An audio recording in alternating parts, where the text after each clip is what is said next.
Hello नमस्कार दोस्तों, DIMMs परिवार में आप सब लोगों का दिल खोल के स्वागत है। जी हां प्यारे दोस्तों, 360 डिग्री सीरीज जहां नर्सिंग के हर सब्जेक्ट को 360 डिग्री पे घुमाया जाता है और वो क्वेश्चन डील किए जाते हैं जो आपके अपकमिंग एग्जाम को नस्तेनाबूद करने के लिए कतई ज़ाहिर साबित होने वाले। तो जोड़ दीजिएगा, जगा दीजिएगा तमाम उन विद्यार्थियों का जिनका ख्वाब है सरकारी कर्मचारी बनना। अरे रुकना झुकना थकना किसी भी हालत में नहीं, और कंसेप्ट लॉजिक और रैशनल के दम पे अपनी जिंदगी को परिवर्तन करना चाहते हो तो जाग जाएगा, क्योंकि विरासत से तय नहीं होंगे सियासत के फैसले, इस बार उड़ान तय करेगी आसमान किसका होगा। तो आसमान भी अपना होगा, जिंदगी भी अपनी होगी, जान भी अपनी होगी, रुतबा भी अपना होगा, सिलेक्शन भी अपना होगा, सिलेक्शन के बाद खुशी भी अपनी होगी। तो सर पड़ोसी के लिए क्या देखने को मिलेगा? पड़ोसी के लिए तो यही रहेगा कि तुम अपनी जलन बरकरार रखना, हम अपने जलवे बरकरार रखेंगे। डेफिनेटली प्यारे दोस्तों, मंजिल कभी एक दिन में नहीं लेकिन एक दिन जरूर मिलती है, और वो एक दिन तभी आता है जब लगातार खुद के ऊपर ये विश्वास जता करके मंजिल की तरफ आगे बढ़ने की कोशिश की जाती है। हमेशा खुद को यह जाहिर किया जाता है कि हाँ मुझे इस आग की भट्टी में जलना पड़ेगा, क्योंकि मुझे अपने बूढ़े माता पिता के सपनों को साकार करना है, उस लाइन को सार्थक करना है कि मां तेरे पसीने की हर बूंद को मैं मोती सा चमकाऊंगा, तू देख सपने बड़े पूरे करके मैं दिखलाऊंगा। ये लाइन बोलिएगा मत मेरे दोस्तों, बल्कि महसूस करिएगा। अरे उस तमाम माता पिता के सपनों में उस चीज को महसूस करना कि पिताजी की जो फिक्र है उसको फक्र में कैसे बदला जा सके। 80,000 की सैलरी जब खाते में आएगी तो एक लग्जरियस लाइफ देखने को मिलेगी, एक जिंदगी को जीने का अलग से गुमान आएगा, जोश जुनून पागलपन आएगा, और वो तभी आएगा जब रोज शिद्दत के साथ 360 में आओगे। Good morning all of you dear, शुरुआत करता हूं आज के दिन के धमाकेदार सेशन की। पहला सवाल आपके सामने आएगा, ध्यान से लैंग्वेज को देखेगा, चारों ऑप्शन को देखेगा, जो बेहतरीन जवाब लगे वो जवाब दे देना। कोई भी बच्चा कट कॉपी पेस्ट नहीं करेगा, और कमेंट हर बच्चा जरूर करेगा, क्योंकि कमेंट ही आपकी क्वालिटी और कॉन्फिडेंस को बढ़ाने का काम करेगा। और राफेल को राफेल की स्पीड से उड़ाएगा तभी तो पता चलेगा। और पड़ोसी को अपन ने वैसे ही बोल रखा है कि तुम अपनी जलन बरकरार रखना, हम अपने जलवे बरकरार रखेंगे, तो जलवों में कमी नहीं होनी चाहिए। पहले सवाल के साथ अपने जलवे बिखरना शुरू करो।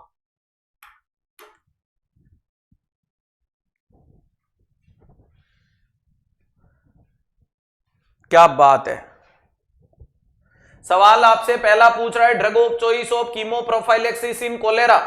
प्यारे दोस्तों, कोलेरा के मरीज में कीमो प्रोफाइलेक्सिस पूछा है। कोलेरा नाम की बीमारी का थोड़ा सा पोस्टमार्टम करें तो यह बीमारी आपकी विब्रियो कोलेराई से होती है। किससे होती है? विब्रियो कोलेरी से देखने को मिलती है। अगर अपन बात करते हैं कि ये कोलेरा नाम की जो कंडीशन है, सॉरी, ये जो आपके सामने विब्रियो कोलेराई देखने को मिलता है, ये कोमा सेप का बैक्टीरिया होता है। ये कैसा होता है तो ध्यान रखिएगा, ये आपके सामने कोमा सेप का एक बैक्टीरिया देखने को मिलता है। कैसा बैक्टीरिया देखने को मिलता है? कोमा सेप का बैक्टीरिया। विब्रियो कोलेराई से होने वाला कोलेरा एक प्रकार का डायरियल डिजीज है। क्या देखने को मिलता है? ये एक प्रकार की आपके सामने बीमारी है जिसका नाम है डायरियल डिजीज है, और इसके अंदर पाया गया जो डायरिया होता है वो कैसा होता है तो प्यारे दोस्तों, राइज वाटर डायरिया होता है। ये कैसा देखने को मिलता है? राइज वाटर डायरिया देखने को मिलता है। वेरी इंपॉर्टेंट चीज है। कैसा देखने को मिलता है तो राइज वाटर डायरिया देखने को मिलता है इस मरीज में। अगर अपन बात करते हैं इस मरीज के लिए डायग्नोसिस के नाम पे अपने को क्या करना पड़ेगा तो स्टूल एग्जामिनेशन किया जाता है। क्या किया जाता है तो ध्यान रखिएगा, डायग्नोसिस में स्टूल एग्जामिनेशन इन मरीजों में अपन करेंगे। ठीक है। नेक्स्ट इसके लिए जो सैंपल होता है वो डायरेक्ट वीआर मीडियम में लिया जाता है। वीआर मीडियम बोले तो वेंकटरमन रामकृष्ण मीडियम, यानी मोर स्टेरिलिटी मेंटेन की जाती है। वहीं पे अगर अपन पोलियो के मरीज में स्टूल के सैंपल को मरीज से लेकर के लेबोरेटरी तक भेजने की टेक्निक को कहते हैं रिवर्स कोल्ड चेन टेक्निक। अगर अपन बात करते हैं प्यारे दोस्तों को, इस कोलेरा के मरीज के अंदर आपकी ड्रग ऑफ चॉइस क्या देखने को मिलती है तो आपका जवाब देखने को मिलता है, ड्रग ऑफ चॉइस है डॉक्सीसाइक्लिन। अरे ड्रग ऑफ चॉइस क्या है? डॉक्सीसाइक्लिन। वहीं पे अगर आपसे पूछे drug of choice for pregnant या drug of choice in pregnancy, अगर कोई भी फीमेल है जिसको कोलेरा है और प्रेगनेंसी है तो आपकी जवाब की दवाई क्या देखने को मिलती है? फ्लूरोजोलिडिन। फ्लूरोजोलिडिन नाम की ही दवाई इन मरीजों को दी जाएगी। वहीं पे अगर आपसे पूछा जाएगा कि drug of choice in children, अगर कोलेरा है और बच्चा है तो आपकी दवाई कौन सी देखने को मिलती है तो क्लोट्राइमेक्साजोल देखने को मिलता है। ट्रोमेक्साजोल नाम की दवाई दी जाएगी। वहीं पे अगर आपने बोला गुरुदेव ये दोनों दवाई ऑप्शन में नहीं है तो दवाई कौन सी दे देना? इरिथ्रोमाइसिन या एजिथ्रोमाइसिन दे देना। कौन सी दे देना? एजिथ्रोमाइसिन नाम की दवाई दी जाती है। कौन सी दवाई दी जाती है? तो ध्यान रखिएगा एजिथ्रोमाइसिन नाम की दवाई दी जाती है। वेरी इंपॉर्टेंट चीज है। कौन सी दवाई दोगे? एजिथ्रोमाइसिन की दवाई। वहीं पे अगर आपसे पूछे कि इसकी प्रोफाइलैक्सिस बताओ, प्रोफाइलैक्सिस का मतलब कोलेरा हुआ नहीं है लेकिन घर में किसी को है तो कौन सी दवाई दें? तो यहां दवाई दी जाती है जिसका नाम है टेट्रासाइक्लिन। कौन सी दोगे? टेट्रासाइक्लिन। कौन सी दवाई दी जाती है प्यारे दोस्तों? टेट्रासाइक्लिन। और ये जो टेट्रासाइक्लिन होती है ये टीथ डिस्कलरेशन करवाती है, ये बोन डिफॉर्मिटी करवाती है, ये प्रेगनेंसी और इन्फेंट में कॉन्ट्राइंडिकेट होती है। तो ध्यान रखिएगा नेवर गिवन इन। अरे टेट्रासाइक्लिन किसको नहीं देनी है? अरे नेवर गिवन इन प्रेगनेंसी, किसको नहीं देनी है? तो ध्यान रखिएगा प्रेगनेंसी में नहीं देनी है। अरे किसको नहीं देनी है? तो याद रखिएगा इन्फेंट में नहीं देनी है। और किसको नहीं देनी है? तो मास प्रोफाइलैक्सिस में नहीं देनी है। किसमें नहीं देनी है? मास प्रोफाइलैक्सिस में नहीं देनी है। ध्यान रखिएगा वेरी इंपॉर्टेंट चीज है कि प्रेगनेंसी में, इन्फेंट में और मास प्रोफाइलैक्सिस का मतलब अगर पूरे गांव वालों को देने की जरूरत पड़े तो नहीं कि टेट्रा खिला दे। क्लियर है? अगर आपने फिर पूछा फिर सर पूरे गांव वालों को क्या देना पड़ेगा? अगर मास प्रोफाइलैक्सिस, अगर मास प्रोफाइलैक्सिस की ही बात आएगी तो आपका जवाब क्या देखने को मिलेगा? सर यहां दिया जाता है हेल्थ एजुकेशन। यहां ऐसे लोगों को आप क्या दे सकते हो? सर हम हेल्थ एजुकेशन दे सकते हैं। और या क्या कर सकते हो? या यहां कर सकते हैं safe water and sanitation, safe water and proper sanitation वाला मामला कर सकते हो, प्रॉपर सैनिटेशन। तो ध्यान रखिएगा सेफ वाटर और प्रॉपर सैनिटेशन वाली चीज पे आप जा सकते हो। कब? जब बात होगी मास प्रोफाइलैक्सिस की। ये मोटे मोटे रूप में मैंने आपके कोलेरा के लिए बता दिया। कोलेरा की ड्रग ऑफ चॉइस डॉक्सीसाइक्लिन है, D4 ड्रग, D4 डॉक्सी। ध्यान रखिएगा फ्लोरोजोलेडिन प्रेगनेंसी में, बच्चों में क्लोट्रेमेक्साजोल है जो अपन निमोनिया वैसे बच्चों में भी काम में लेते हैं, ये एंटीबायोटिक ग्रुप की है। और अगर ऑप्शन में नहीं है तो दोनों में एजिथ्रोमाइसिन दे देना जो प्रेगनेंसी में सेफ है, मैक्रोलीड ग्रुप की आने वाली दवाई है। समझ में आ रहा है? इसके अलावा कीमोप्रोफाइलैक्सिस वाले में क्या? कीमोप्रोफाइलैक्सिस और प्रोफाइलैक्सिस सेम है। आपके सवाल का जवाब क्या जाएगा? क्लोट्रेमा नहीं। अरे राइट आंसर जाएगा टेट्रासाइक्लिन। और टेट्रासाइक्लिन आपको पता है टीथ डिस्कलरेशन का काम करती है। टेट्रासाइक्लिन आपके सामने क्या करती है? तो ये टीथ डिस्कलरेशन भी कराती है, उसका भी ध्यान रखिएगा। ये क्या करवाती है? तो ध्यान रखिएगा टीथ डिस्कलरेशन। ये क्या करवाती है? तो ध्यान रखिएगा टीथ डिस्कलरेशन वाला मामला भी करता है। एमोक्सिसिलिन देंगे नहीं। क्लोरामफेनिकोल होती है वो बेटा ग्रे बेबी सिंड्रोम करती है। अरे क्या देखने को मिलता है? तो ध्यान रखिएगा अगर आपसे पूछे रेडमैन सिंड्रोम, रेडमैन सिंड्रोम किसके कारण देखने को मिलता है? तो आपका जवाब आएगा वेनकोमाइसिन। किसके कारण देखने को मिलता है? वेनकोमाइसिन के कारण देखने को मिलता है। वहीं पे अगर अपन बात करते हैं, वहीं पे अगर अपन बात करते हैं प्यारे दोस्तों, आपको पूछा जाएगा क्लोरामफेनिकोल के लिए। तो क्लोरामफेनिकोल क्या करती है? तो ग्रे बेबी सिंड्रोम करती है। अरे क्या देखने को मिलता है? तो ध्यान रखिएगा ग्रे बेबी क्या करेगी? ग्रे बेबी सिंड्रोम जैसी कंडीशन। वहीं पे आपने अगर पूछ लिया कि ब्रोंज बेबी सिंड्रोम कौन करता है, वहीं पे अगर आपने पूछ लिया ब्रोंज बेबी सिंड्रोम कौन करता है, ब्रोंज कलर तो सुना ही होगा। हाँ, तो ब्रोंज बेबी सिंड्रोम के लिए भी अगर आपसे पूछा जाए, ब्रोंज बेबी सिंड्रोम के लिए अगर आपसे पूछा जाए तो फोटोथेरेपी होती है, वो ब्रोंज बेबी सिंड्रोम करती है।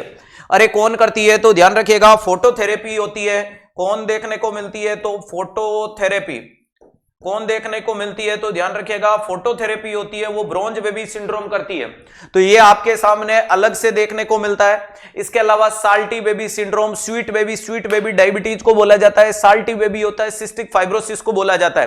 तो ये बेबी पे बनने वाले सवाल और मेन पे बनने वाले सवाल इतने ही होते हैं। बोलो बांके बिहारी लाल की जय। प्यारे दोस्तों आंकड़ा अटकना नहीं, अटक से कटक तक जाना चाहिए। वो कहते हैं ना जमीन पे बैठ के क्या आसमान को देखता है, परों को खोल जमाना उड़ान देखता होता है और मिला है हुस्न तो हुस्न की हिफाजत कर, संभल के चल मेरे यार तुझे सारा जहां देखता है। पूरी दुनिया की नजरें टिकी हुई आपके अपने 360 डिग्री पे। ये वो सेशन है जो कभी रुकता नहीं है, कभी झुकता नहीं है, कभी थकता नहीं है, हर परिस्थिति में रहूं लेकिन आपके पास सेशन पहुंचाने की जिम्मेदारी सिद्धार्थ लेकर के चलता है कि हां कुछ भी हो जाए, आंधी आए, तूफान आए, सर्दी आए, गर्मी आए, बरसात आए, सुख आए, दुख आए, मेरे विद्यार्थियों के पास सेशन जाना चाहिए और वो 9:30 बजे जाना चाहिए। ये मेरी हमेशा की कोशिश रहती है और ये इसलिए रहती है कि जब आप लोगों का साथ है तो मुझे किस बात का खौफ है।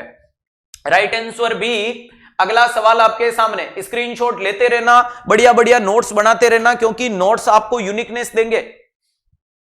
पूरी डिस्प्ले में क्वेश्चन है, मैं थोड़ा साइड में हट जाता हूं।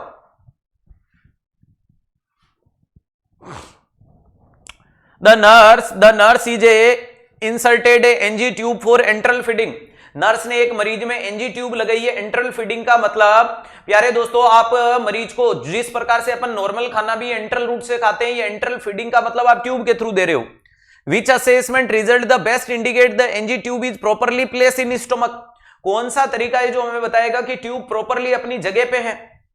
पहला, एस्पिरेशन ऑफ 10 कलर म्यूकस। दूसरा बोल दिया green aspirated with pH 3 a swish. चलो इसको सीधा बोल दो, a swish auscultation with the injected of air, air डाल के अस्कल्ट करो, और bubbling in the cup of NS when the ending of tube place into cup. बहुत बढ़िया। सवाल को देखते हैं। अगर बात हो रही है एनजी ट्यूब, अरे एनजी ट्यूब के बारे में बोले तो नेजोगैस्ट्रिक ट्यूब,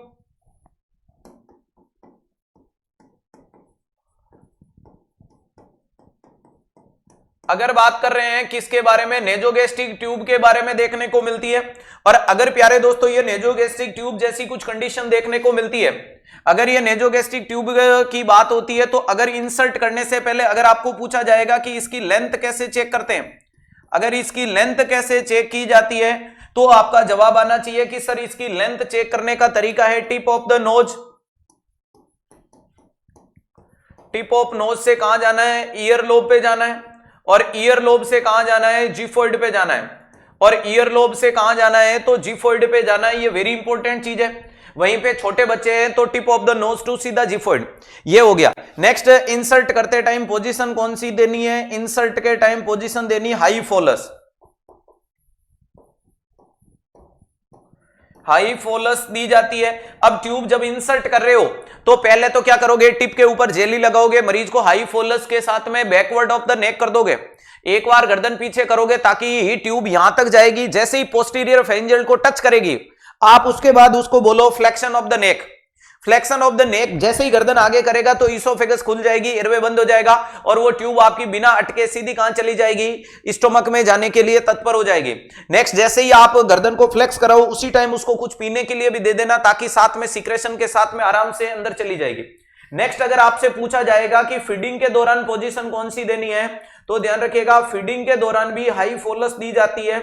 और हाई फोलस क्यों देते हो? रीगर्जिटेशन को प्रिवेंट करने के लिए। हाई फोलस क्या करती है? Prevent regurgitation. अरे ये क्या करेगी प्यारे दोस्तों? तो याद रखिएगा प्रिवेंट रीगर्जिटेशन। रीगर्जिटेशन। और ये किसको प्रिवेंट करेगी प्यारे दोस्तों? तो ध्यान रखिएगा रीगर्जिटेशन को प्रिवेंट करेगी। किसको प्रिवेंट करेगी? तो ध्यान रखिएगा रीगर्जिटेशन को प्रिवेंट करने वाला मामला भी देखने को मिलेगा कौन सी जगह पे? तो यहीं पे। तो एनजी ट्यूब वाला हो गया, टिप हो गया, ये हो गया, हाई फोलस वाला हो गया। चलो नेक्स्ट बात करते हैं कि confirmation location. Confirmation of placement करने के क्या क्या तरीके हैं? तो अगर आपसे पूछे कि नई ट्यूब लगाई तो क्या देखने को मिलेगा, पुरानी है तो क्या? कन्फर्मेशन का पहला तरीका है एक्सरे, ठीक है। दूसरा तरीका आपके सामने देखने को मिलता है एस्पायरेशन ऑफ गैस्ट्रिक कंटेंट।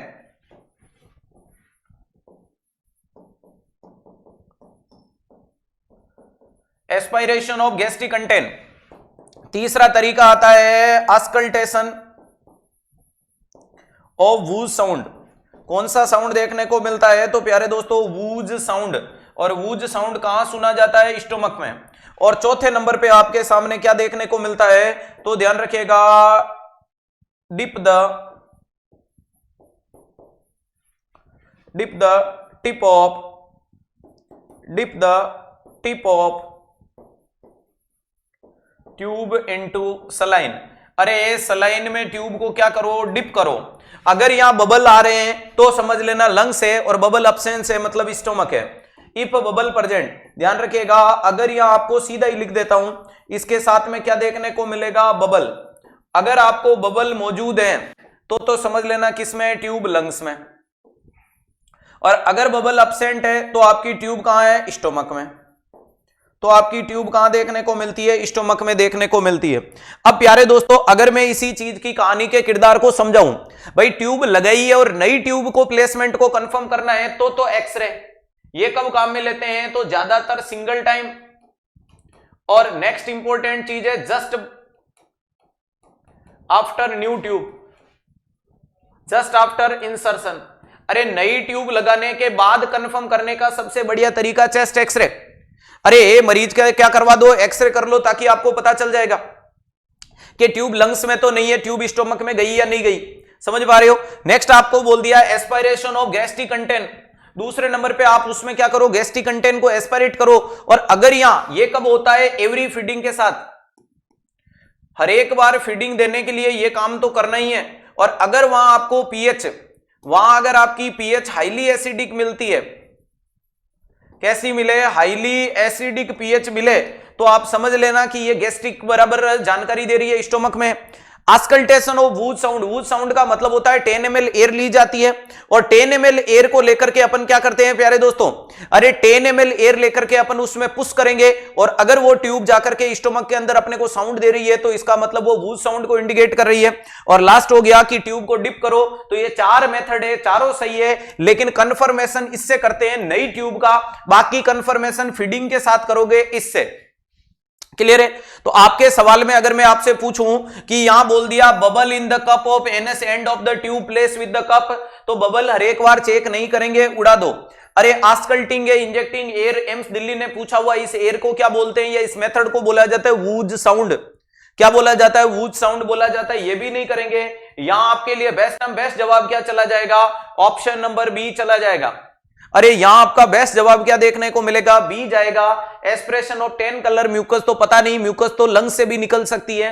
यहां आपका ग्रीन कलर है, इसका मतलब ये कहीं ना कहीं HCl और बाइल के बारे में जानकारी दे रहा है। HCl है, बाइल है, ये बाइल है, HCl है, ये कहां मिलेगा, तो सर ये तो स्टोमक में ही मिलेगा, और कहां ही मिलेगा।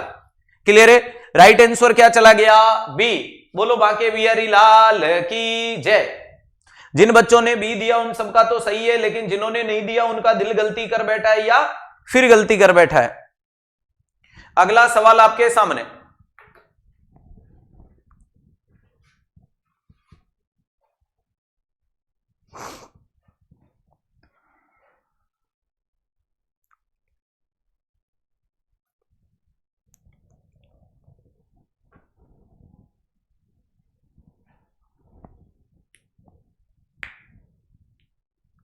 अगला सवाल आपसे क्या पूछ रहा है कि the nurse is caring for a client with the basilar skull fracture. मरीज के बेसिलर स्कल फ्रैक्चर का, स्कल का मतलब सर की हड्डी, और बेसल का, बेसिलर का मतलब जो फ्लोर, ठीक है। Fluid is assessed leaking from ear, कान से कोई फ्लूइड आ रहा है। कान से और नाक से बोलते ही दिमाग में एक बात बन गई होगी कि जरूर CSF होगा। What the nurse first action, nurse का पहला एक्शन क्या है, नर्स का पहला एक्शन क्या देखने को मिलेगा, irrigate the ear canal gently. आप ईयर कैनाल को क्या करो, जेंटली क्या करो, इरिगेट करो, फ्लश करो। दूसरा बोल दिया नोटिफाइड द फिजिशियन, फिजिशियन को क्या करो, नोटिफाइड करो। तीसरा बोल दिया test the drainage of glucose, glucose को ड्रेन करो और चेक करो। और लास्ट बोल दिया अप्लाई ओकलजीव ड्रेसिंग, और ड्रेसिंग लगा दो। तो प्यारे दोस्तों, जब भी आपको कोई भी हेड इंजरी का मरीज आपको देखने को मिले, जब भी आपको कोई हेड इंजरी का कोई पेशेंट देखने को मिले, और हेड इंजरी के पेशेंट में आपसे यह पूछा जाएगा कि क्लियर ड्रेनेज देखने को मिल रहा है, क्या देखने को मिलता है, क्लियर ड्रेनेज देखने को मिल रहा है। और ये क्लियर ड्रेनेज की कंडीशन जब आपके सामने देखने को मिल रही है, अरे आपके सामने ये क्लियर ड्रेनेज वाली कंडीशन आ रही है, चाहे नाक से आए और चाहे कान से आए, चाहे नाक से आए चाहे कान से आए, ये दोनों चीजें जो देखने को मिलती है, इन दोनों चीजों को लेकर के अपने को क्या करना पड़ेगा। अरे ये जो क्लियर ड्रेनेज वाली कंडीशन जब आपके सामने देखने को मिल रही है, क्लियर ड्रेनेज वाली कंडीशन जब आपके सामने देखने को मिल रही है, इसके कारण व्यक्ति को क्या देखने को मिलता है, इस क्लियर फ्लूइड को गोज पीस पे इकट्ठा करो, गोज पे कलेक्ट करो और वेट करो। अगर इफ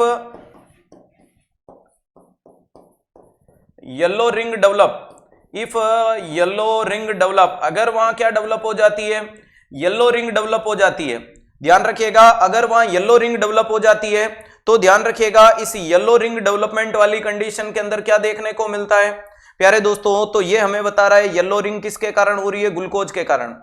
किसके कारण देखने को मिलती है, ग्लूकोज के कारण। और ये ग्लूकोज होता है वो किस में मौजूद है, सीएसएफ में, और इस बनने वाले साइन को बोला जाता है हेलो साइन।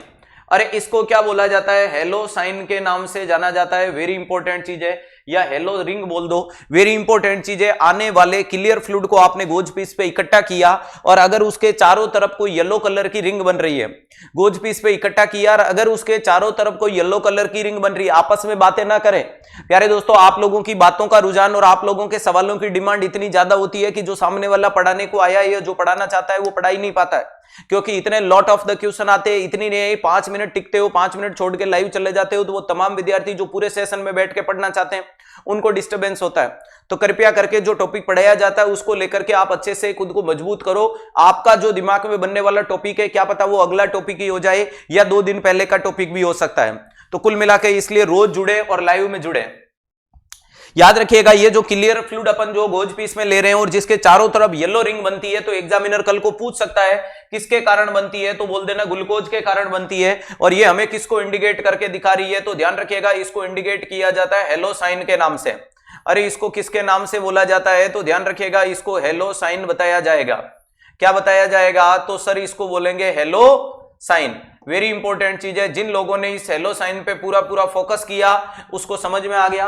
वहीं पे रिवर्स हेलो साइन होता है म्यूकोरमाइकोसिस में। वहीं पे अगर मैं आपसे पूछूं कि रिवर्स हेलो साइन कहां देखने को मिलता है, रिवर्स हेलो साइन कहां देखने को मिलता है, तो आपका जवाब आएगा म्यूकोरमाइकोसिस में। अरे किस में देखने को मिलता है, तो ध्यान रखिएगा म्यूकोरमाइको कहां देखने को मिलता है, म्यूकोरमाइकोसिस वाली कंडीशन में देखने को मिलता है।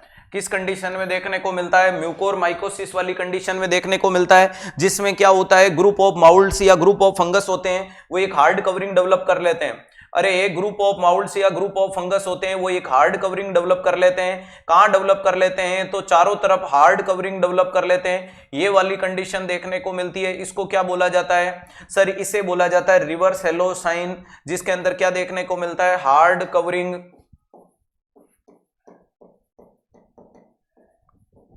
Present at margin due to fungus. और ये किसके कारण देखने को मिल रही है, फंगस के कारण मार्जिन पे मौजूद देखने को मिलती है। इस कंडीशन को अपन क्या बोल देते हैं, सर इस कंडीशन को बोला जाता है रिवर्स हेलो साइन। अरे इस कंडीशन को क्या बोलेंगे, रिवर्स हेलो साइन। तो आपके सामने या राइट आंसर क्या जाएगा, टेस्ट करो ड्रेनेज के ग्लूकोज को और पता करो। अप्लाई ओकलजीव नहीं होगा, फिजिशियन और इरिगेट द कैनाल के ऊपर बाद में फोकस करेंगे। अगला सवाल आपके सामने क्या देखने को मिलेगा, ध्यान से देखें और जवाब देने की कोशिश करें।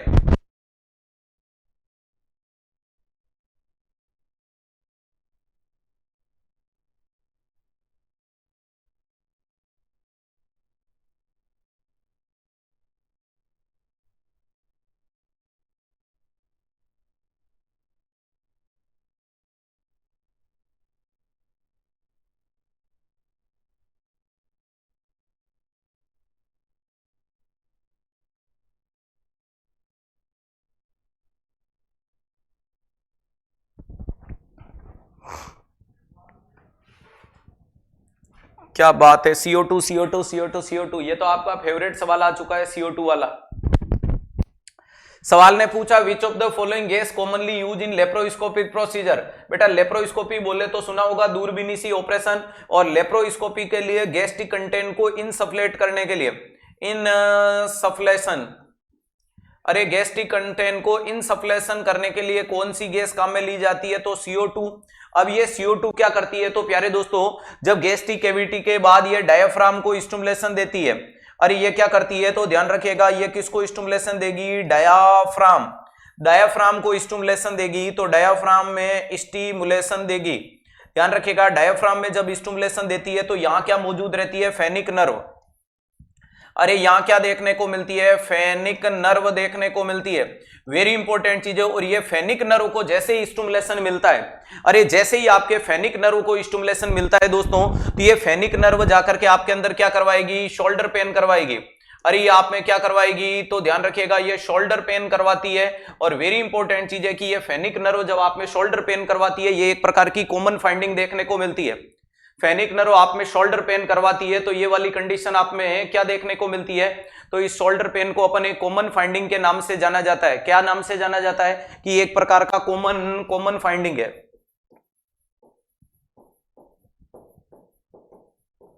इसको किसके नाम से जाना जाता है, तो वेरी इंपॉर्टेंट चीज है, कॉमन फाइंडिंग है। और ये किसके कारण हुआ, तो अपन बोल सकते हैं due to stimulation of phrenic nerve.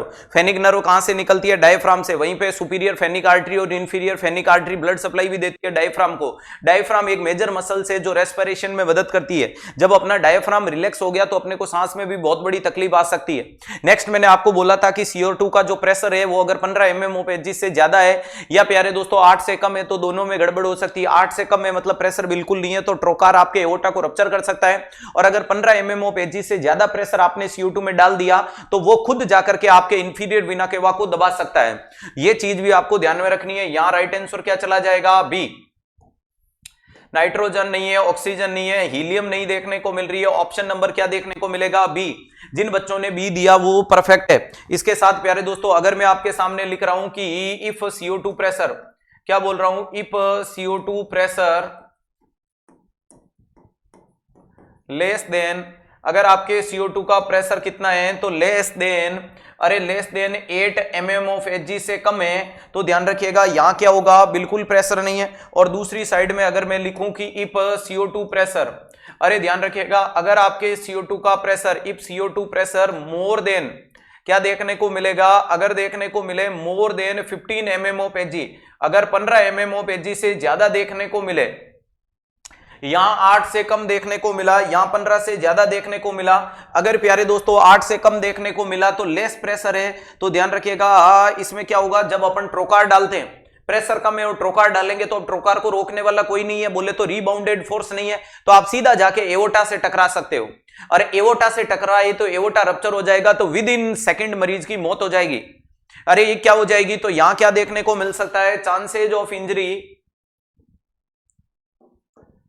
Chances of aortic injury. अरे किसके चांसेस देखने को मिलता है, तो ध्यान रखिएगा चांसेज ऑफ एओर्टिक इंजरी। और अगर एओर्टा आपका इंजरी हो गया तो क्या हो जाएगी, डेथ विद इन सेकेंड। तो मरीज की डेथ हो सकती है कितने समय में, तो आपका जवाब आएगा सर विद इन सेकेंड मरीज की डेथ हो सकती है। ध्यान रखिएगा वहीं पे मैंने बोल दिया कि अगर हमने प्रेशर ज्यादा डगा दिया, CO2 बहुत भयंकर प्रेशर के साथ डालते हैं, पूरा फुला देते हैं, अरे बहुत ज्यादा दबाव डाला तो ये गैस खुद दबाव क्रिएट करेगी इंफीरियर वीना केवा में, और इंफीरियर वीना केवा दब गया तो वीनस रिटर्न नहीं आएगा, और वीनस रिटर्न नहीं आएगा तो हार्ट फेल होकर मौत हो जाएगी, यानी मरना यहां पे भी है। लेकिन ये थोड़ा मौका देगा, ये सेकंडों में मार देगा। ध्यान रखिएगा with in second to minute के अंदर मौत हो जाती है। ध्यान रखिएगा यहां क्या दे रहे हैं, मोर प्रेशर, क्या देखने को मिल रहा है, more pressure develop and compress the inferior vena cava, inferior vena cava। और ये क्या करेगा, ज्यादा प्रेशर होगा वो इंफीरियर वीना केवा को दबा लेगा। अरे जो ज्यादा प्रेशर होगा वो किसको दबा लेगा, तो ध्यान रखिएगा वो इंफीरियर वीना केवा को दबा देगा। और जब इंफीरियर वीना केवा दब गया, इफ नॉट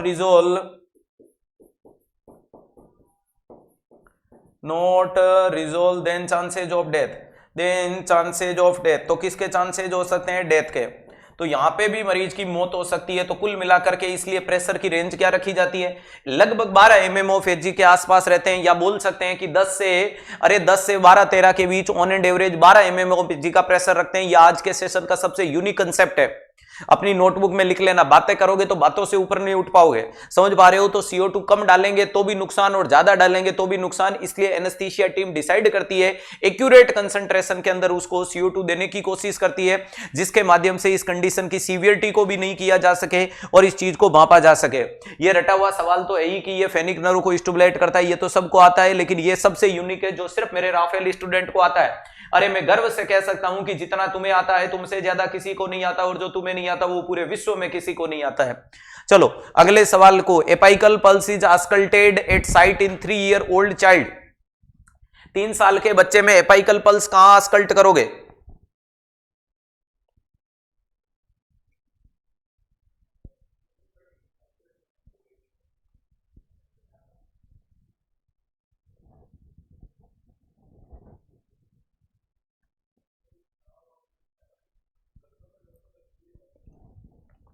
तीन साल के बच्चे में प्यारे दोस्तों एपाइकल पल्स बोले तो वो पल्स ऑफ मैक्सिमम के नाम से जाना जाता है।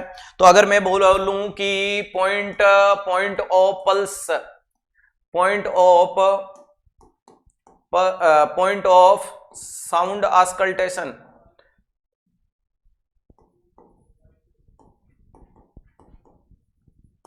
और साउंड कहां आता है? जहां हार्ट के वॉल क्लोज होते हैं। तो अगर मैं आपके सामने एक मरीज बना देता हूं जिसके ये रहा स्टर्नम, ठीक है, और ये रही उसका रिब, कुछ ऐसा देखने को मिलेगा। जी हाँ गुरुदेव, ऐसा कोई रिब वाली चीज आ जाती है। अगर अपन बात करते हैं तो उसके एक पॉइंट बनता है यहां पे, ठीक है, एक पॉइंट बनता है यहां पे, ओके, ये बनता है यहां पे, एक बनता है यहां पे और एक बनता है यहां पे। ये कुल मिलाकर के अपन इस प्रकार से उसमें आस्कल्टेशन करते हैं। यहां सबसे पहला आपका एकमात्र जो राइट साइड में आएगा, बाकी सारे साउंड लेफ्ट में आएंगे। राइट में सबसे पहला नाम आता है जिसको बोला जाता है एवोटिक, और एवोटिक आपको कहां मिलेगा? सेकंड इंटरकोस्टल स्पेस में मिलता है। और कहां मिलता है? Near to sternum. अरे कहां मिलता है? नियर टू स्टर्नम देखने को मिलता है, और स्टर्नम से नजदीक की साइड, सेकंड इंटरकोस्टल स्पेस में स्टर्नम के नजदीक की साइड होता है वो राइट साइड वाला। वहीं पे अगर से अगला नाम बोलूं जिसका नाम है पल्मोनिक, अरे कौन सा देखने को मिलता है? पल्मोनिक वॉल के द्वारा जो जनरेट होता है साउंड, ये भी आपका सेकंड इंटरकोस्टल स्पेस में है, और ये भी नियर टू स्टर्नम है। देख लो स्टर्नम से दूर नहीं है, नियर टू स्टर्नम देखने को मिलता है, नियर टू स्टर्नम है। और नेक्स्ट इसके बाद में आता है जिसको बोला जाता है अर्ब पॉइंट। अर्ब पॉइंट कहां होता है? तो ध्यान रखिएगा, अर्ब पॉइंट आपका देखने को मिलेगा प्यारे दोस्तों थर्ड इंटरकोस्टल स्पेस में। अरे थर्ड इंटरकोस्टल स्पेस में चौथे नंबर पे देखने को मिलता है प्यारे दोस्तों, कौन सा बच गया? अरे इसके अलावा ट्राइकस्पिड, और ट्राइकस्पिड होता है वो कहां मिलता है? फोर्थ इंटरकोस्टल स्पेस में। और चौथे के बाद में ये देखने को मिलता है जिसको अपन बोलते हैं मिट्रल। क्या बोला जाता है? मिट्रल बोला जाता है। और ये मिट्रल कहां देखने को मिलता है? Fifth intercostal space. लेकिन इसमें इंपॉर्टेंट चीज ये है कि ये फिफ्थ इंटरकोस्टल नियर स्टर्नम नहीं, ये मिड क्लेविकुलर है। ये रही मेरी क्लेविकल, देखो मैं यहां रख देता हूं ये पेन, ये मेरा क्लेविकल पे, आपको दिख नहीं रहा होगा, अब दिख रहा होगा। अब ये मेरी क्लेविकल का मिडल पोर्शन लेकर के यूं लाइन खींचो तो ये मिड क्लेविकुलर कहलाती है। तो ये फिफ्थ इंटरकोस्टल स्पेस में कहां देखने को मिलता है? तो इसको बोला जाता है मिड क्लेविकुलर। अरे इसको क्या बोला जाता है? तो ध्यान रखिएगा मिड क्लेविकुलर के नाम से बोला जाता है। तो राइट हैंड साइड में aorta, second intercostal space near to sternum. Left hand side में क्या देखने को मिलता है? Pulmonic, second intercostal. ये अर्ब पॉइंट देखने को मिलता है थर्ड इंटरकोस्टल। ये आपका चौथे नंबर पे ट्राइकस्पिड है, और ये मिट्रल है। ये तो नॉर्मल में हो गया, लेकिन बच्चे में और प्रेगनेंसी में, बच्चे में हार्ट छोटा है इसलिए 5वें तक पहुंचता ही नहीं है, वो चौथे में रह जाता है। पहला पॉइंट, ठीक है सर। और प्रेगनेंसी में क्या होता है कि ग्रेविड यूट्रस होता है, वो एब्डोमिनल कंटेंट को, गैस्ट्रिक ऑर्गन को ऊपर की तरफ धकेलता है, तो हार्ट ऊपर हो जाता है। तो प्रेगनेंसी और बच्चे दोनों में फोर्थ मिलता है, और थोड़ा सा हार्ट यूं लेटरली घूम जाता है। अरे थोड़ा सा, अभी आपका हार्ट ये यूं देखने को मिल रहा है आप लोगों को, ये थोड़ा का ऊपर की तरफ धकेल दिया जाता है। तो अगर आपसे पूछा जाएगा, अगर प्यारे दोस्तों आपसे ये कंडीशन भांपी जाएगी या पूछी जाएगी कि 3 साल के बच्चे में कहां है, तो पहली बात 5वें में नहीं, चौथे में जाएगा। तो 5वें हटा दूं, हटा दो। Intercostal left sided mid axillary line, अरे बेटा एक्सिला तक थोड़ी जाएगा, अरे ये कहां देखने को मिलेगा? लेफ्ट क्लेविकुलर लाइन की तरफ। तो ध्यान रखिएगा इन प्रेगनेंसी, कहां बोल रहा हूं? In pregnancy and childrens. Mitral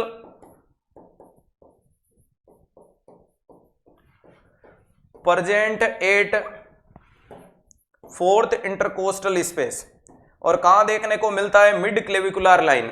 तो वेरी इंपॉर्टेंट चीज है, मिड क्लेविकुलर लाइन के फोर्थ इंटरकोस्टल स्पेस में देखने को मिलता है आपको। कौन सी कंडीशन के अंदर? जब प्रेगनेंसी या बच्चा है। प्रेगनेंसी में क्या हुआ? ग्रेविड यूट्रस ने ऊपर की तरफ धकेल दिया, हाँ इनडायरेक्टली ग्रेविड यूट्रस ने एब्डोमेन को धकेला, एब्डोमेन ने थोरेसिक को धकेल दिया। और बच्चों में क्या है कि हर्ट की साइज ही छोटी है, जैसे अपने अंदर 12 इंटू 8 इंटू 3 के नाम पे पढ़ रहे हैं, 2.5 के नाम पे पढ़ रहे हैं, 4 के नाम पे पढ़ रहे हैं, अलग अलग साइज के क्लियर है। तो बच्चों में है ही छोटा, जब छोटा है तो वहां तक पहुंचा ही नहीं, सभी के साथ में आ जाएगा, घबराने की जरूरत नहीं है। क्लियर है? मुस्कुराते हुए, हाँ वो कहते हैं ना मुस्कुराएगा आप 360 डिग्री में। स्क्रीनशॉट ले लेना क्योंकि बहुत यूनिक चीज है, इसका स्क्रीनशॉट लेना ना, अपनी कॉपी में छाप लेना। और ये खाली स्क्रीनशॉट इकट्ठे नहीं करने हैं बल्कि इन सबको पढ़ना है। अगला सवाल आपके सामने, ध्यान से देखें, पहचाने परखें कि क्या जवाब मांग रहा है और क्या जवाब जाना चाहिए।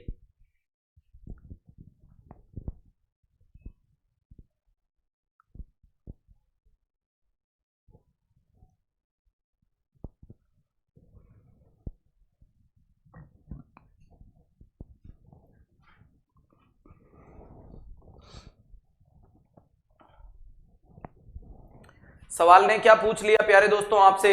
सर सवाल ने पूछा है कि एक पोस्टपार्टम पीरियड है, वाज इन लेबर, और वो लेबर में 32 hours and the rupture of membrane, और उसकी मेम्ब्रेन भी रप्चर हो गई है फॉर 24 आवर्स, 24 घंटे उस बात को भी हो गए। ठीक है, 24 घंटे मेम्ब्रेन रप्चर है। Which of the following condition expected, इसमें क्या मिलेगा? तो बेटा ज्यादा प्रोलॉन्ग टाइम अगर मेम्ब्रेन रप्चर रहती है तो इन्फेक्शन हो सकता है। अब ध्यान रखिएगा, पहला बोल दिया एंडोमेट्रोसिस। What is endometriosis? यानी abnormal proliferation of endometrium. Endometrium growth करके फैल जाती है, ओवेरी में चली जाए, फेलोपियन ट्यूब में चली जाए, एब्डोमिन में चली जाए, या मायोमेट्रियम में चली जाए, कहीं पे भी चली जाए, मोस्टली जाती है ओवेरी में। मोस्टली कहां पहुंच जाती है? ओवेरी में पहुंच जाती है। तो इसको मैं क्या बोल सकता हूं? एबनॉर्मल, क्या बोल सकता हूं? Abnormal proliferation, abnormal proliferation of endometrium. Endometrium, ध्यान रखिएगा, एंडोमेट्रियम का एबनॉर्मल प्लोरिफरेशन हो जाना, एंडोमेट्रियम का एबनॉर्मल प्लोरिफरेशन हो जाना एंडोमेट्रोसिस कहलाती है। तो ये तो नहीं होगा। एंडोमेट्राइटिस, जी हाँ, abnormal condition, abnormal fluid, abnormal secretion, जब अंदर से ऊज होकर के बाहर की तरफ निकलते हैं तो इन्फेक्शन के चांसेज बढ़ जाते हैं। तो यहां क्या देखने को मिल सकता है प्यारे दोस्तों? तो मोस्टली, यानी इसका मतलब क्या है? Inflammation of endometrium.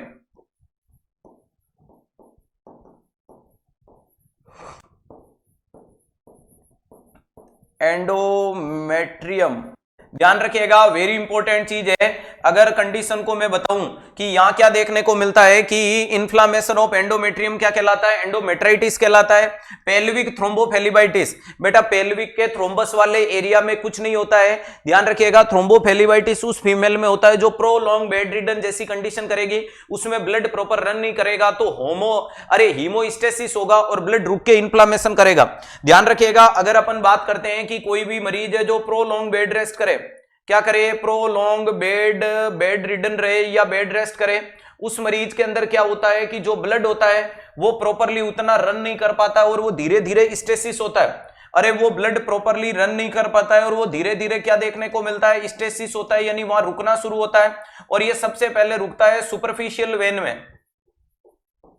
कहां रुकता है? तो याद रखिएगा, ये सबसे पहले सुपरफिशियल वेन में रुकता है और सुपरफिशियल वेन के बाद ये इन्वॉल्वमेंट कर लेता है किसका? डीप वेन का।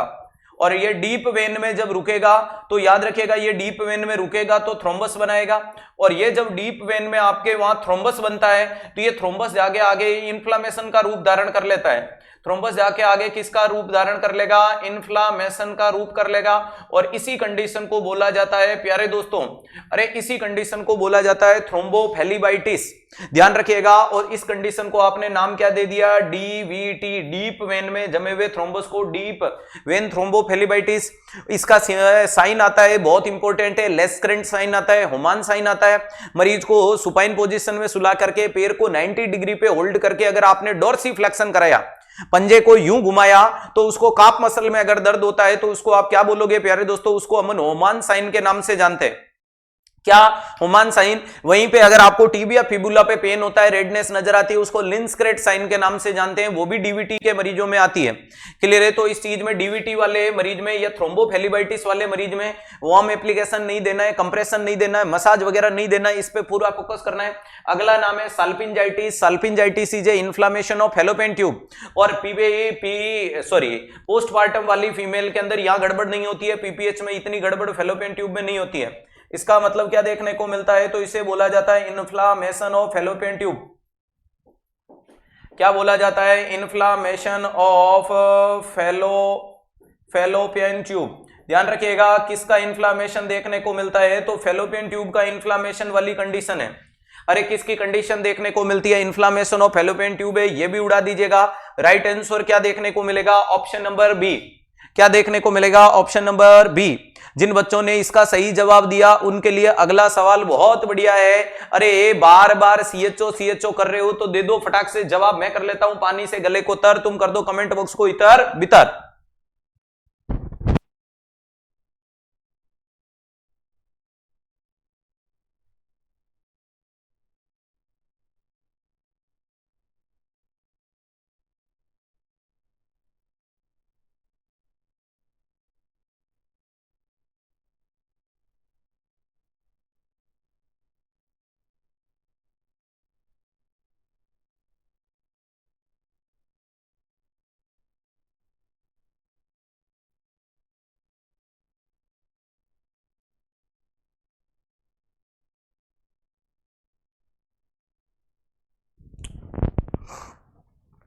क्या बात है, इस बार तो सारे के सारे एक ही तरफ प्रहार कर चुके हैं। मुझे लगता है टिटनस को भांप गए हैं। चलो कंडीशन का नाम है क्लोस्ट्रीडियम टिटेनी। पढ़ते हैं थोड़ा सा टिटनस के बारे में, 5 मिनट देते हैं।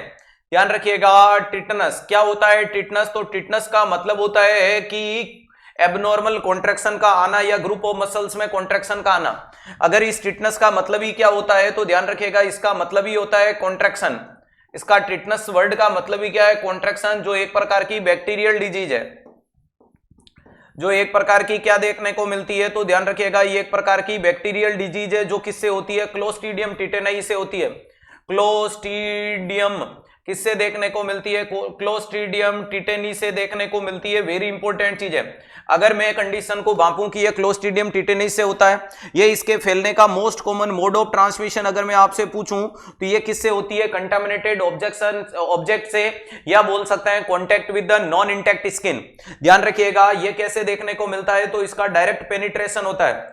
क्या होता है? डायरेक्ट पेनिट्रेशन देखने को मिल सकता है, या जिसे आप क्या बोल सकते हो? Contact with non intact skin. क्या देखने को मिलता है? Contact with non intact skin.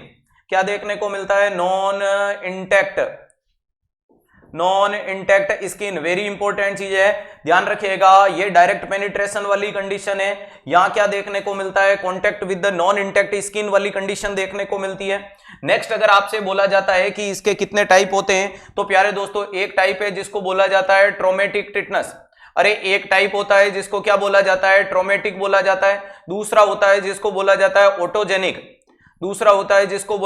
Autogenic. तीसरा देखने को मिलता है जिसको बोला जाता है प्यूपेरियल टिटनस। और चौथे नंबर का होता है जिसको बोला जाता है नियोनेटोरम के नाम से जाना जाता है। प्यारे दोस्तों जो नियोनेटोरम होता है उसी को 8th डे डिजीज बोला जाता है। ऑनलाइन वाले बातों से ऊपर उठ गए हो तो क्लास को लाइक और शेयर कर देना। अरे क्या बोला जाता है? 8th डे डिजीज के नाम से जाना जाता है, ताकि मेरा हौसला भी बढ़ जाए। अरे 8th डे डिजीज के नाम से बोला जाता है। अगर अपन बात करते हैं कि मोस्ट कॉमन कौन सा टिटनस होता है? ट्रोमेटिक यानी चोट। हाँ, कि चोट लगे और आंखों में पानी भर लूं इतना वक्त कहां है, कि चोट लगे और आंखों में पानी भर लूं इतना वक्त कहां है। तुम कहते हो किसी और पे दिल खोल के मर लूं इतना वक्त कहां है। अभी तो माँ बाप का एक भी सपना पूरा नहीं किया और तुम सोचते हो आराम कर लूं इतना वक्त कहां है। तो आराम नहीं करना है, क्योंकि आराम आराम वाली कंडीशन हो जाएगी। यहां मोस्ट कॉमन ये ऑटोजेनिक का मतलब होता है प्यारे दोस्तों, अरे ऑटोजेनिक वाली कंडीशन देखने को मिलती है। और इस कंडीशन को क्या बोला जाता है? तो ध्यान रखिएगा ऑटोजेनिक। ध्यान रखिएगा इस ऑटोजेनिक का मतलब थ्रू द ईयर, कान के थ्रू आप में देखने को मिलता है। किसके थ्रू देखने को मिलता है? कान के थ्रू। आप कान में पेन खुजा रहे हो, कान में चाबी खुजा रहे हो, या कान में कोई ऐसी चीज डाल रहे हो, उस ऑब्जेक्ट के थ्रू। प्यूपेरियल टिटनस और नियोनेटरम दोनों हैं वो इंडिया से इरेडिकेट हो चुके हैं, इरेडिकेटेड फ्रॉम इंडिया। ध्यान रखिएगा ये दोनों के दोनों कहां से इरेडिकेट हो चुके हैं, तो ध्यान रखिएगा ये इंडिया से इरेडिकेट हो चुके हैं। ये वेरी इंपॉर्टेंट चीज है, कहां से इरेडिकेट हो चुके हैं, तो ये दोनों की दोनों कंडीशन आपके इंडिया से इरेडिकेट हो चुकी है। अब इन दोनों को इरेडिकेट करने में प्यूपेरियल को मदद किसने की? अगर अपन पूछे प्यूपेरियल वाली पॉसिबल कैसे हुआ, तो आपका जवाब देना है टीटी वैक्सीनेशन ड्यूरिंग प्रेगनेंसी।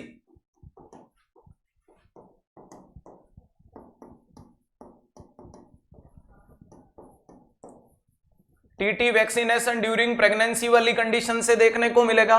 और वहीं पे अगर अपन बात करते हैं सर ये नियोनेटोरम वाली कंडीशन कैसे देखने को मिल रही है, तो नियोनेटोरम वाली कंडीशन के लिए अगर अपन बात करते हैं, अगर नियोनेटोरम वाली कंडीशन के लिए अगर अपन जाने की कोशिश करते हैं तो इसका क्या सिस्टम देखने को मिलेगा, तो सर इसके लिए 5 क्लीन और 7 क्लीन प्रैक्टिस ने काम किया है। 5 क्लीन और 7 क्लीन प्रैक्टिस ने इसके ऊपर फोकस किया है। 5 क्लीन का मतलब क्या देखने को मिलता है, तो प्यारे दोस्तों क्लीन हैंड, इसके अलावा क्या देखने को मिलता है, क्लीन ब्लेड, क्या देखने को मिलता है, क्लीन ब्लेड, इसके अलावा क्या देखने को मिलता है, क्लीन थ्रेड, इसके अलावा क्या देखने को मिलता है, क्लीन सरफेस और क्लीन कोड। ध्यान रखिएगा इसके अलावा ये ला क्लीन कोड। वेरी इंपॉर्टेंट चीज है कि अगर आपको 5 क्लीन प्रैक्टिस करनी है तो सबसे पहले हाथों को साफ रखो, ताकि आप जब नया बच्चा आएगा उसको जब गोद लोगे, उसको छुओगे तो उसमें टिटनेस नहीं हो। दूसरे नंबर पे जहां डिलीवरी करवा रहे हो वो सरफेस साफ करो। तीसरे नंबर पे उस कोड को भी साफ करो, क्योंकि उसके ऊपर भी जेली लाइक सब्सटेंस लगा हुआ है। फिर जिस ब्लेड से काटा जा रहा है, ब्लेड की जगह सीजर भी बोल सकते हो, ब्लेड की जगह सीजर भी बोला जा सकता है, तो जो ब्लेड या सीजर है उसको साफ सुथरे तरीके से काम में लो। और नेक्स्ट मैंने बोला है थ्रेड धागे से बांधते थे पहले, आजकल क्लैंप भी लगाते हैं, तो थ्रेड बोलो या क्लैंप बोलो, ये वाली चीज पे भी आप जा सकते हो। अब इसमें आजकल 2 क्लीन नए जोड़ दिए, और 2 क्लीन नए कौन से हैं, तो एक का नाम है क्लीन वाटर, और एक आपके सामने क्या देखने को मिलता है, तो उसे बोला जाता है क्लीन टॉवेल। अरे क्या देखने को मिलता है, क्लीन वाटर और क्लीन टॉवेल वाली कंडीशन होती है, उसको अपन क्या नाम देते हैं, ये सातों चीजें मिलके टिटनस नियोनेटोरम को भी कर दिया स्वाहा। टिटनस का अर्ली साइन होता है ट्राइज्मस यानी जबड़ा लॉक हो जाना। टिटनस का सीवियर सिम्टम होता है डायफ्राग्मेटिक कॉन्ट्रैक्शन, टिटनस में कॉन्ट्रैक्शन आएंगे, और ग्रुप ऑफ मसल्स का कॉन्ट्रैक्शन होना टिटेनी कहलाता है। देखो 3-4 चीजें लिख देता हूं। अगर आपसे पूछा जाता है टिटनस का अर्ली साइन एंड सिम्टम क्या होगा, तो आपको लिखना है ट्राइज्मस। अरे क्या लिखोगे, ट्राइज्मस का मतलब लॉक जो, या जो लॉक यानी मरीज का जबड़ा लॉक हो गया। वहीं पे अगर आपको पूछे डेंजरियस क्या देखने को मिलता है, अगर आपसे पूछा जाएगा कि डेंजरियस क्या देखने को मिलता है, तो प्यारे दोस्तों अगर अपन कंडीशन को मापें कि डेंजरियस वाली कंडीशन क्या देखने को मिलती है, तो सर डेंजरियस वाली कंडीशन के लिए हम यहां जाएंगे डायफ्राग्मेटिक कॉन्ट्रैक्शन। डायफ्राग्मेटिक कॉन्ट्रैक्शन क्या देखने को मिलता है, डायफ्राग्मेटिक कॉन्ट्रैक्शन वाली कंडीशन देखने को मिलती है। क्या कंडीशन देखने को मिलती है, तो डायफ्राग्मेटिक कॉन्ट्रैक्शन वाली चीज देखने को मिलती है। नेक्स्ट इंपॉर्टेंट चीज क्या है, इसका क्लासिकल साइन है ओपिस्थोटोनस पोजीशन, यानी मरीज का शरीर हो जाएगा धनुषाकार कॉन्ट्रैक्शन आने के कारण। तो अगर आपसे पूछा जाएगा कि जो सिर्फ इसी में आता है वो कहीं नहीं नजर आता, उसको क्लासिकल कहते हैं। अरे उसको क्या कहते हैं, क्लासिकल कहते हैं। आंकड़ा अटकना नहीं चाहिए, जब हौसला बना लिया ऊंची उड़ान का, फिर फिजूल है कद देखना आसमान का। तो बार बार अपने उड़ान के कद को मत देखो, बल्कि उड़ान पे विश्वास जताओ। अगर आपको क्लासिकल पूछा जाएगा तो ओपिस्थोटोनस पोस्चर, ओपिस्थोटोनस पोस्चर का मतलब शरीर हो गया धनुषाकार। वहीं पे एक वर्ड आता है प्यारे दोस्तों जिसको अपन कहते हैं टिटेनी। अरे क्या बोला जाता है, tetany. What is a tetany, तो ग्रुप ऑफ मसल्स के अंदर आने वाला कॉन्ट्रैक्शन टिटेनी कहलाता है। अरे ध्यान रखिएगा, contraction in group of muscles क्या देखने को मिलता है, contraction in group of muscles किसमें देखने को मिलता है, तो ध्यान रखिएगा ग्रुप ऑफ मसल्स के अंदर आने वाला कॉन्ट्रैक्शन टिटेनी कहलाता है। Contraction in group of muscles के हो क्या, किस नाम से जानोगे? टिटेनी। अब टिटनस वाली कंडीशन होने के बाद आप मरीज में टीटी का इंजेक्शन भविष्य के लिए और टीटी का इम्यूनोग्लोबुलिन काम में लेते हैं। लेकिन सबसे बढ़िया तरीका है कि जब भी ऐसा कोई कॉन्टैक्ट आता है तो वॉश द साइट, सबसे पहले साइट को क्लीन करो या remove the foreign body obstruction, या जो भी ऑब्जेक्ट है जो लगातार स्टिमुलेशन दे रहा है उसको जरूर रिमूव करना है, क्योंकि यह भी इंपॉर्टेंट चीज है। ये आपके सामने है सारा टिटनस, और ये निकलने वाला जो टॉक्सिन है उसको बोलते हैं एक्सोटॉक्सिन, और इस एक्सोटॉक्सिन का नाम है टिटेनोस्पासिन। टिटेनोस्पासिन, और ये टिटेनोस्पासिन सेकंड मोस्ट लीथल टॉक्सोइड है। अरे ध्यान रखिएगा, इसको क्या बोला जाता है? Second most lethal toxoid. Second most lethal toxoid के नाम से जाना जाता है, यानी ये दूसरे नंबर पे सबसे घातक है। अरे ये दूसरे नंबर पे सबसे घातक देखने को मिलता है। वहीं पे सबसे ज्यादा मोस्ट लीथल कौन होता है? अगर मैं आपसे पूछूं मोस्ट लीथल टॉक्सोइड, अरे मोस्ट लीथल टॉक्सोइड कौन सा देखने को मिलता है? तो आपका जवाब क्या देखने को मिलता है? तो सर, अरे मोस्ट लीथल टॉक्सोइड के नाम से अगर अपन जाने की कोशिश करें तो उसका नाम है बोटुलिनम। बोटुलिनम, ध्यान रखिएगा, क्लोस्ट्रीडियम बोटुलिनम मोर लीथल टॉक्साइड है, जिसको बायोटेरियोनिज्म के रूप में यूज लेते हैं, बोले तो मानव अपराध के लिए काम में लिया जाता है। Botulinum should be use in the bioterrorism, very important चीज है। तो सर इतनी जहरीली चीज, यानी किसी को खिला दी तो विद इन सेकंड मौत हो जाएगी। आपने आतंकवादियों को देखा होगा जो गले से मंगलसूत्र निकाल के खा लेते हैं, मंगलसूत्र बोले तो ताबीज, देखा होगा, किस्सा चुगलाएगा, टॉर्चर किया जाएगा, मर जाऊं हाथों हाथी, यानी वो बताते नहीं, अपनी जान दे देते हैं, तो वो बोटुलिनम खाते हैं। तो बोटुलिनम फिर इतनी घातक आती क्यों है? तो बेटा ये कॉस्मेटिक सर्जरी में काम में ली जाती है और बहुत प्रोफेशनली इसको यूज लिया जाता है। ध्यान रखिएगा, ये गलती से भी आपके सर्कुलेशन में नहीं जानी चाहिए। क्लियर है? इसके अलावा आपने कॉस्मेटिक के अलावा देखा होगा पैरालिसिस जैसे मरीजों में भी बोटुलिनम को काम में लेते हैं। टिटेनोस्पासिन सेकंड मोस्ट लीथल देखने को मिलती है। इनऑर्गेनिक एंडोटॉक्सिन, या अरे ऑर्गेनिक टॉक्सिन नहीं है, एक्सो का मतलब किसी भी स्ट्रक्चर के बाहर निकलने वाला टॉक्सिन।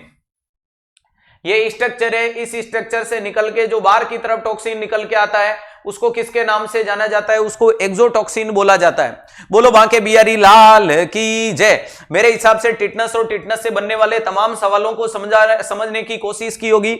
मैंने अपने पूरे एफर्ट्स लगा के बताने की कोशिश की है। जिस बच्चे ने अपनी बातों पे नहीं बल्कि सवालों पे फोकस किया उसके जरूर कंसेप्ट लॉजिक मजबूत हुए होंगे।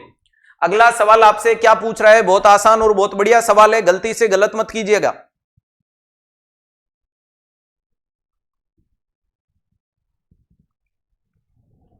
The component of triple test include all except, अरे बोल रहा है ट्रिपल टेस्ट में सब कुछ सम्मिलित है छोड़ के maternal serum alpha fetoprotein, okay, HCG unconjugated estriol या कॉन्जुगेटेड एस्ट्रोइल, बताओ। मार दिया सर, हमने तो रट रखा है MSAFE, HCG और एस्ट्रोइल। अब आपने तो कॉन्जुगेटेड अनकॉन्जुगेटेड दो लिख के गड़बड़ कर दी।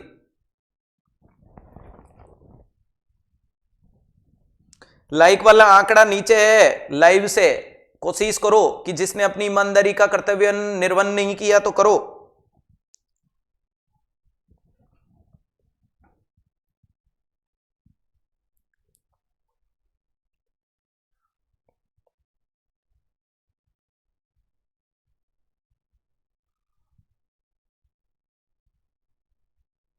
तो प्यारे दोस्तों इसमें ट्रिपल टेस्ट है, मैटरनल सीरम अल्फा फिटोप्रोटीन, HCG और अनकॉन्जुगेटेड तो होता है, लेकिन कौन नहीं होता है? कॉन्जुगेटेड नहीं होता है। ऑप्शन नंबर डी इसके लिए परफेक्ट जाएगा। वहीं पे इसके बाद में नाम आता है जिसको बोला जाता है क्वाड्री मार्कर। अगर आपको क्वाड्री मार्कर बोले या क्वाड्री टेस्ट बोले, ध्यान रखिएगा उसमें किसको जोड़ देना? इनहिबिन को जोड़ देना।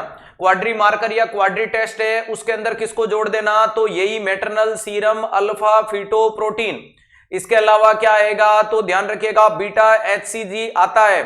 इसके अलावा क्या देखने को मिलता है? तो प्यारे दोस्तों अनकॉन्जुगेटेड, अरे अनकॉन्जुगेटेड एस्ट्रोडियल देखने को मिलेगा, होगा या नहीं होगा?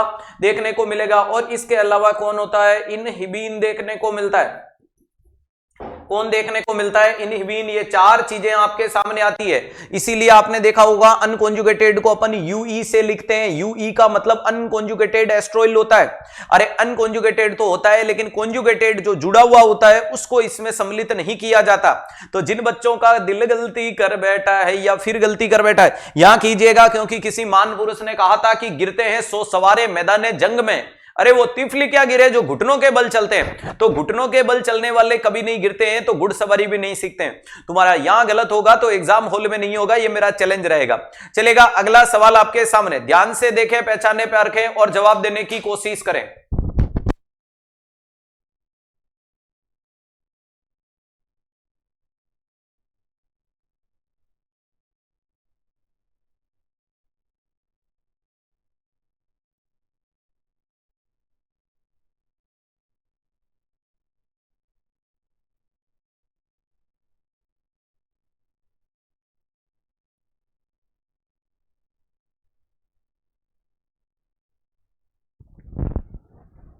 Giving a wrong medicine into the patient.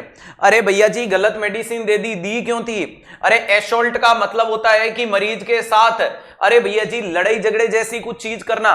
ध्यान रखिएगा, एसोल्ट का मतलब मारपीट जैसी कुछ कंडीशन करते हो उसे एसोल्ट बोला जाता है। क्लियर है? इसे क्या बोलोगे? मारपीट जैसी कंडीशन। नेग्लिजेंसी का मतलब लापरवाही, लापरवाही। ध्यान रखिएगा, अब लापरवाही दो प्रकार की होती है। एक तो जो काम करना है वो किया ही नहीं, ये भी लापरवाही है। ध्यान रखिएगा, अनइंटेंशनल लापरवाही हमेशा अनइंटेंशनल यानी अनजाने में होती है। अब एक तो वो है कि भैया जी जो करना था वो किया ही नहीं, यानी जिसे बोलते हैं, एक नाम आता है act of omission. Act of omission के नाम से जाना जाता है, ठीक है सर। और दूसरा नाम आता है जिसको बोला जाता है एक्ट ऑफ कमीशन, और दूसरा नाम है एक्ट ऑफ कमीशन के नाम से जाना जाता है। तो एक है ओमिशन, दूसरा कमीशन। ओमिशन का मतलब जो करना था, आपने बोला सिद्धार्थ सर 2 नंबर बेड को रेंटेक लगा देना, मैंने लगाया नहीं, ये मेरी क्या है? लापरवाही है। लेकिन इस लापरवाही में कोई बड़ा नुकसान नहीं हुआ, मरीज जब रोएगा चिल्लाएगा उल्टी करेगा तो लगा दूंगा, यानी इसको बोल सकता हूं जो करना था वह काम नहीं किया, वह काम नहीं किया।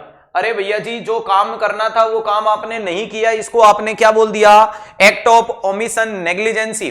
वहीं पे आपने मुझे बोला रेंटेक लगा देना, मैंने उसको फिनार्गन लगा दिया। अरे भाई गुड। आपने मुझे डाइनापार बोला, मैंने उसको स्कापोलान लगा दिया। आपने मुझे डोपामीन बोला, मैंने डोबुटामीन लगा दिया। अरे ध्यान रखिएगा, आपने एडीआर मिलाया, मैंने नॉन एडीआर लगा दिया। यानी एक्ट ऑफ कमीशन का मतलब जो करना था वो तो नहीं किया, जो करना था वह नहीं किया,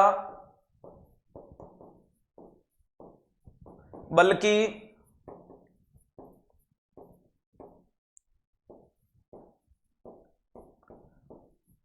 उल्टा ही कर दिया। जो करना था वो तो किया नहीं, बल्कि काम उल्टा कर दिया। इसको आपने किसके नाम से जानोगे? एक्ट ऑफ कमीशन बोला जाता है। अरे इसको आपने क्या नाम दे दिया? Act of commission. तो सवाल ने गलत दवाई दी तो नेग्लिजेंसी राइट आंसर बी जाएगा, ठीक है। अगला नाम लिखा हुआ है न्यूसेंस। न्यूसेंस का मतलब सामने वाले के साथ में आप क्या कर रहे हो? अननेसेसरी कोई टॉक क्रिएट करके आप एटमोस्फियर खराब करते हो, न्यूसेंस कहलाता है। यानी अपन कहते हैं ना बकवास कर रहा है, क्या कर रहा है? बकवास, उड़ा दो। बैटरी का मतलब होता है कि आपने बिना परमिशन के मरीज के प्राइवेट प्रॉपर्टी या मरीज को टच करने की कोशिश की, बैटरी कहलाती है। यानी रॉन्गफुल टचिंग द बॉडी, या इसे सीधा सीधा बोल दो विदाउट परमिशन। क्या बोल सकते हो? Without permission. अरे क्या देखने को मिलता है? Without permission touching the body. अरे क्या देखने को मिलता है? Without permission touching the body. मरीज की बॉडी को बिना परमिशन के टच करना क्या कहलाती है? तो बैटरी कहलाती है। क्या कहलाती है? बैटरी कहलाती है। राइट आंसर क्या चला जाएगा? बी। अरे राइट आंसर क्या देखने को मिलेगा? तो आपका बी, नेग्लिजेंसी। प्यारे दोस्तों, इसके अलावा आपने नाम सुना होगा डिफामेशन। क्या नाम आता है? डिफामेशन के नाम से बोला जाता है। डिफामेशन का मतलब होता है, डी का मतलब खराब और फेम का मतलब छवि। तो इसको मैं बोल सकता हूं बदनाम। क्या बोल सकता हूं, बदनाम। हाँ, मुन्नी बदनाम हुई डार्लिंग तेरे लिए। तो कुल मिलाकर के यहां बदनाम किया जा रहा है, और बदनाम करने के लिए आप क्या कर रहे हो, तो क्रिएट ए रॉन्गफुल स्टेटमेंट। इसकी डेफिनेशन क्या होगी, create a wrongful statement, create a wrongful statement to damage, statement to damage the reputation, to damage the reputation, the reputation of person. किसी भी पर्सन के खिलाफ गलत बोल के अगर उसकी रेपुटेशन डैमेज कर रहे हो, जैसे कि मरीज को जुकाम था और तुम कॉलोनी में कह रहे हो उसको तो HIV है, उसको तो एड्स है, एड्स भी आखिरी कंडीशन का है, और वो हुआ कैसे, वो भी गलत काम करने से, तो आप उसको डिफेम कर रहे हो, आप उसको क्या कर रहे हो, डिफेम कर रहे हो। चलो, इसके अलावा एक नाम आता है जिसको बोलते हैं प्यारे दोस्तों फेडिलिटी। फेडिलिटी का मतलब होता है फुलफिल योर कमिटमेंट। आपने जो वादा किया है वो वादा पूरा करो। अरे इसका मतलब क्या होता है, तो याद रखिएगा, इसे बोला जाता है fulfilment your commitment, your commitment. आप अपने कमिटमेंट यानी अपने वादे को पूरा करो। अरे ध्यान रखिएगा, आप अपने कमिटमेंट यानी अपने वादे को पूरा करो, ये वाली चीज देखने को मिलती है। तीसरे नंबर पे अगर मैं बात करने की कोशिश करूं, तीसरा नाम होता है जिसको बोला जाता है वेरासिटी। क्या बोला जाता है, वेरासिटी का मतलब हमेशा सच बोलो। सच का मतलब ऑलवेज टेल ट्रूथ। कभी मरीज को झूठे झांसे मत दो कि आपको 2 दिन की बीमारी है, 2 दिन से छुट्टी दे देंगे। नहीं, अगर 1 महीना भर्ती रहना है तो बोलो 1 महीना रहना है, ताकि मरीज का माइंड प्रिपेयर रहे। समझ पा रहे हो। तो नेक्स्ट क्या देखने को मिलता है, ऑलवेज टेल ट्रूथ। हमेशा क्या करो, सच बोलने की कोशिश करो। नेक्स्ट नाम आता है एक जिसको बोला जाता है ऑटोनोमी। क्या बोला जाता है, ऑटोनोमी का मतलब है कि मरीज के खुद के पास अपना ऑटोनोमस पावर है, यानी वो अपने खुद के डिसीजन खुद लेगा, सेल्फ डिसीजन लेता है। अरे ऑटोनोमी का मतलब क्या देखने को मिलता है कि मरीज खुद के क्या लेता है, सेल्फ डिसीजन लेता है। कैसे डिसीजन लेगा, खुद के निर्णय खुद लेने की कोशिश करता है, यानी दवाई लगानी नहीं लगानी, इलाज करवाना नहीं करवाना, इस हॉस्पिटल में रहेगा, हॉस्पिटल छोड़ देगा, नई जगह जाएगा, ये वाली चीज क्या कहलाती है, ऑटोनोमी कहलाती है। एक नाम होता है जिसको बोला जाता है बेनिफिसेंस। बेनिफिसेंस, बेनिफिसेंस का मतलब सामने वाले का फायदा करना। क्या करना, सामने वाले का फायदा करवाना। आप किसी मरीज को दवाई देके क्या कर रहे हो, बेनिफिसेंस कर रहे हो। एक नाम होता है जिसको बोलते हैं नॉन माल एफिसेंस, नॉन माल एफिसेंस। और नॉन माल एफिसेंस का मतलब है कि सामने वाले के साथ गलत नहीं करना, डू नॉट रॉन्ग या do not harm, do not harm. सामने वाले के साथ गलत नहीं करना या खराब नहीं करना, वो नॉन माल एफिसेंस कहलाता है। आपने मेरा नुकसान नहीं होने दिया, नॉन मालेफिसेंस। आपने मेरा फायदा करवाया, बेनिफिसेंस है। तो ये मोटे मोटे रूप में अपन ने काफी जानकारियां इससे रिलेटेड उठाई कि कौन से सवाल में क्या क्या चीजें देखने को मिलती है या क्या क्या बोला जाता है। क्लियर है। इसके अलावा माल प्रैक्टिस का मतलब जो काम हमारे नहीं है और वो प्रैक्टिस करे अदर देन सर्कमट्रांस, वो माल प्रैक्टिस के नाम से जाना जाता है। क्लियर है। चलेगा प्यारे दोस्तों, इसी के साथ आज के दिन के समय की सीमाएं हो चुकी है समाप्त। उम्मीद नहीं, पूर्ण विश्वास है कि आज का सेशन लगा होगा आपको जोरदार, जबरदस्त, जिंदाबाद वाला, कंसेप्ट लॉजिक रैशनल से भरपूर और सफलता के शिखर पे ले जाने वाला, उस लाइन को सार्थक करने वाला कि मां तेरे पसीने की हर बूंद को मैं मोती सा चमकाऊंगा, तू देख सपने बड़े पूरे करके मैं दिखलाऊंगा। इसी जोश, जुनून, पागलपन के साथ, शिद्दत के साथ आगे की तरफ बढ़ने की कोशिश कीजिएगा। एग्जामिनर को खुला चैलेंज रहेगा कि जितनी औकात है उतना पेपर टप बना लेना। हर क्वेश्चन को डायरेक्टली और इनडायरेक्टली 360 छूके जाएगी, क्योंकि 360 is a much more sufficient for all nursing competitive exam India and abroad. मुस्कुराएगा आप 360 डिग्री में। आज के लिए इतना ही। हंसते रहे, मुस्कुराते रहे, पढ़ते रहे, मस्त रहे, बने रहे डेम्स परिवार के साथ, और कर दिखाएगा कुछ ऐसा कि दुनिया करना चाहे आपके जैसा। Thank you so much.